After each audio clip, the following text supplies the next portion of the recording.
Hi everybody, it's me again, and today I would like to talk to you about some new things that happened in the last week.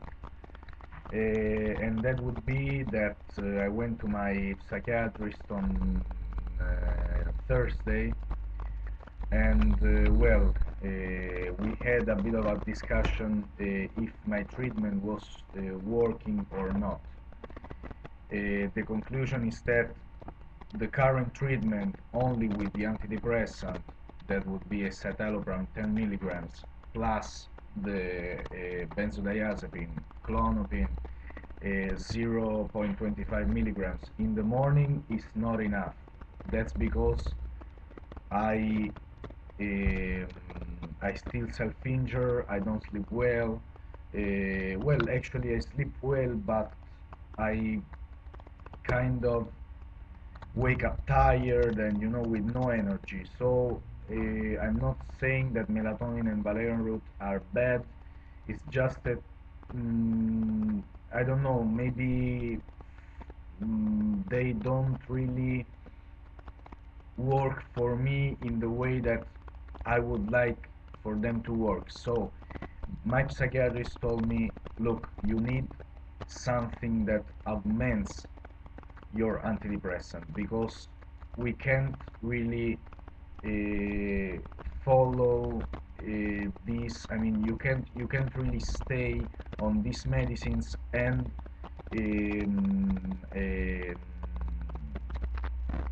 still self-injure. So he told me, you will stay on the antidepressant, you will stay on the anxiolytic, but I will add quetiapine. That would be Seroquel in United States. Now, I wanted to talk to you about quetiapine and the effects it has on me. Quetiapine is originally thought as an antipsychotic, so basically for people who suffer from schizophrenia or bipolar disorder in the events of mania, actually, because it's an anti-manic. It acts on various receptors in the brain that include dopamine receptor, D2 receptors, dopamine receptors, um, serotonin receptors, that would be 5H1A, 5H1, 5HT, sorry, 5HT1A, 5HT2A, 5HT2C. These would be the receptors of serotonin, and quetiapine would act as an antagonist. Same for dopamine.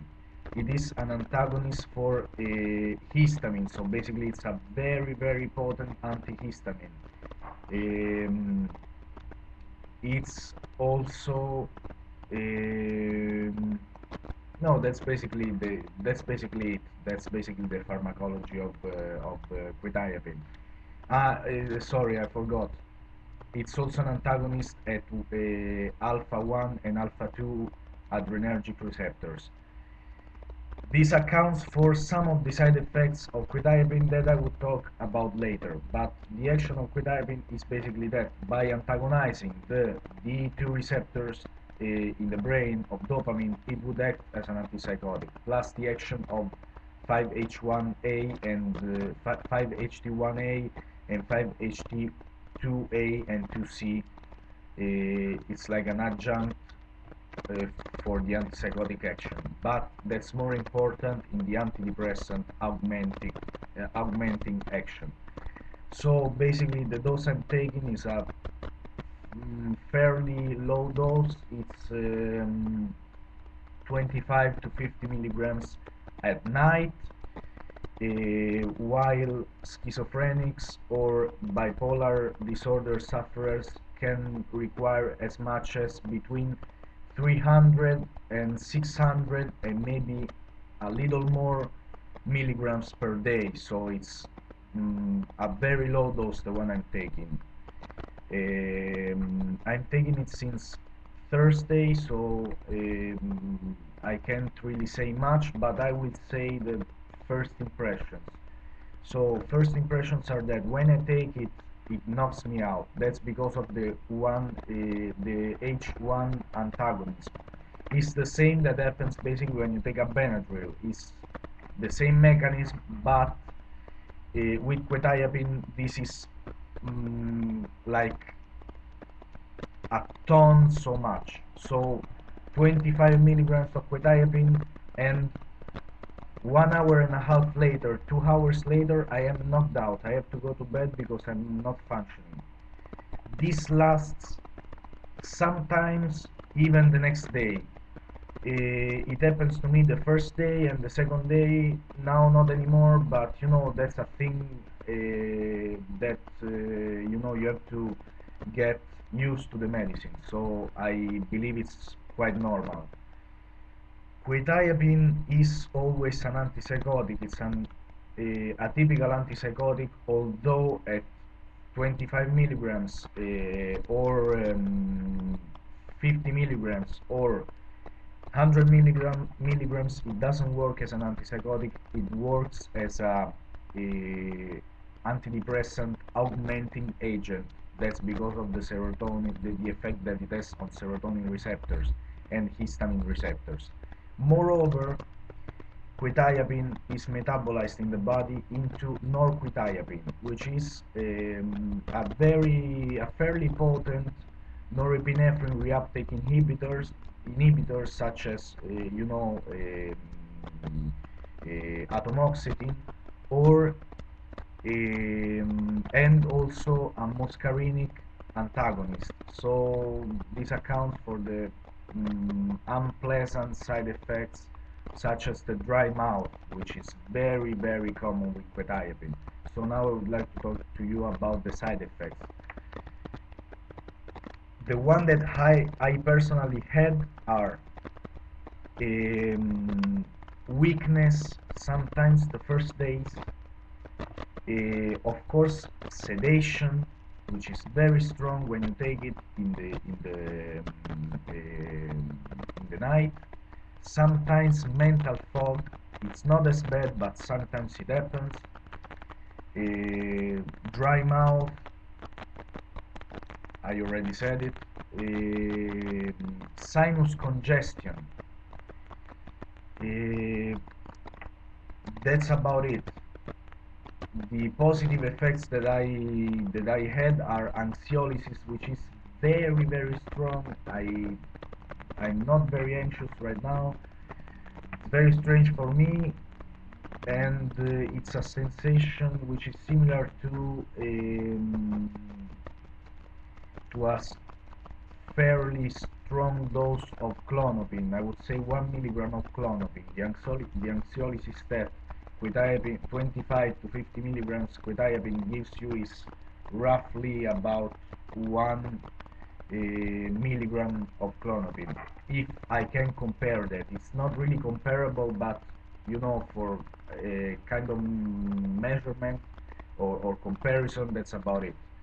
Another thing that I recognized with quetiapine is um, ortho orthostatic hypotension. That means when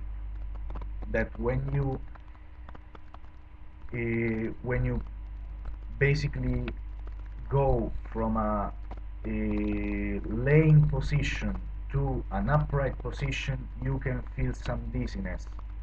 Sometimes it's strong, sometimes it's not so strong, but be careful with that because people with low blood pressure can basically faint, and that's I mean when passing from a lying position to an upright position, and this could be of course dangerous because they can fall down, and then it's not pleasant, surely.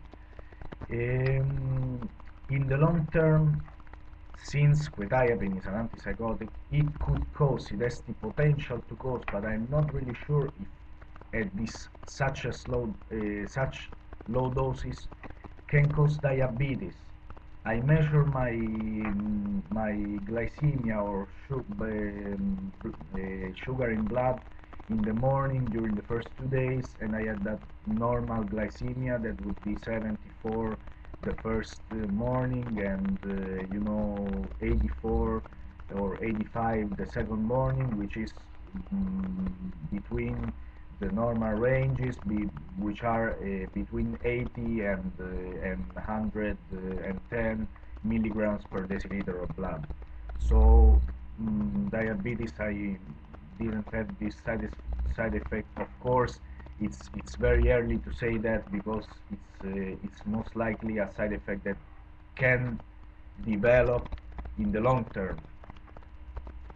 Can or can't, I don't know if at such low doses. Another thing with antipsychotic is tardive dyskinesia, which is uncontrollable movements of the mouth, of the face, and it can become permanent. I don't have this, but again, I don't know if it happens at such as low doses, and it's it's a very short time that I'm taking quetiapine, so I don't know if really I can say anything about that. I'm just talking about the possible, side effects. Another side effect is tremors can develop. I don't have this. Sexual dysfunction, as usual with psychotropics. Um, Weight gain and an increase in hunger. I didn't really notice that. On the contrary, I have a reduction in hunger, but maybe because I'm at such low dose, it doesn't happen for me. Um, so basically, these are the side effects. The things that I can say about quetiapine right now is that for me, right now, it seems like it will work, or it's working already, because I'm sleeping very well. I'm dreaming. Sometimes are nightmares, sometimes are good dreams, but I don't care. The thing that I'm dreaming is awesome. I enjoy very much. I wake up refreshed, and seems like it has a slight antidepressant effects, and it controls my impulses, the most important things. I didn't really cut myself since I'm taking quetiapine. That's a very positive thing. So maybe if you know, uh, if your psychiatrist tells you, I will, I will add some quetiapine to your current regime of medication, don't freak out, because I freaked out, because I said, what the fuck, an antipsychotic for me? I'm not psychotic. Okay, maybe, okay, I have borderline personality disorder. That doesn't mean I am psychotic or bipolar, although borderline personality disorder has some characteristics of both, illnesses, but still, I thought an antipsychotics would be too much. But at such low doses is not really a bad thing, I think, personally, from my experience, very limited experience. I most probably will make a next video in a couple of weeks, and tell you how it's going. Anyways, if your PDoc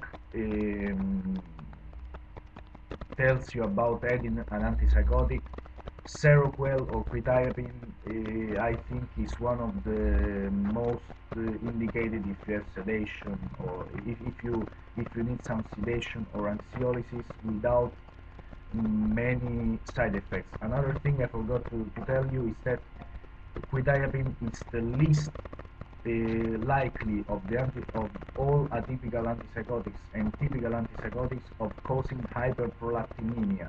So gynecomastia or galactorrhea and all these unpleasant side effects that a man can have from antipsychotics. Very, very important. So I hope you are doing well, and I wish you good luck. And anything, you can write me on a comment, or send me a message. Good luck to everyone, and bye bye.